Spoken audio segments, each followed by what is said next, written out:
La guerre fait toujours rage. L'Empire nippon est maintenant à portée de main de l'Amérique.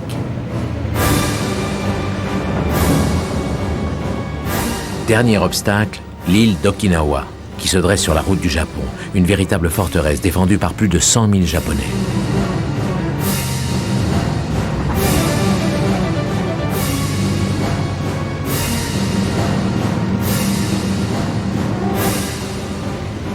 La chute d'Okinawa signifierait la défaite du Japon. Les Américains se préparent au pire.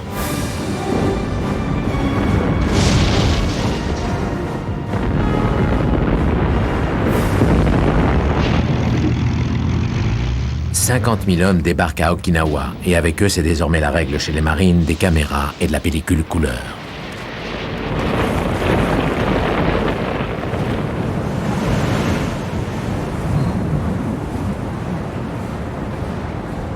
Le premier jour, à leur grande surprise, les marines ne rencontrent aucune opposition.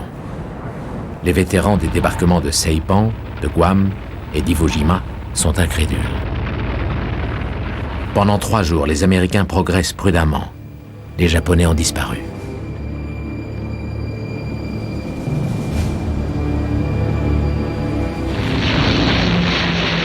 Soudain, 350 avions suicides fondent du ciel. Les Japonais les ont nommés le vent divin. C'est un typhon d'acier qui s'abat sur l'escadre.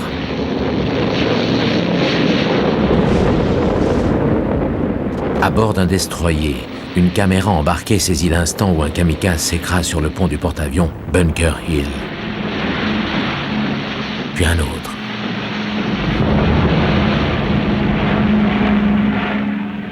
Le martyre de l'US Navy commence.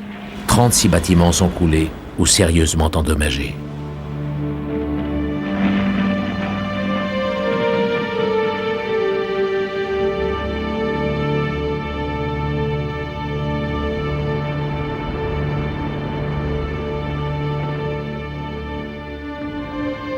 La veille de son vol suicide, Yasuo Ijima, 23 ans, écrit la dernière page de son journal intime. Je me sens complètement détaché de cette mort qui m'attend. Pas de nervosité, aucune émotion. C'est une sorte de rêve quand j'imagine l'instant final. C'est calme et paisible. Je ne m'appartiens plus. Je suis la manifestation des prières de millions de Japonais. J'espère que je leur ferai honneur.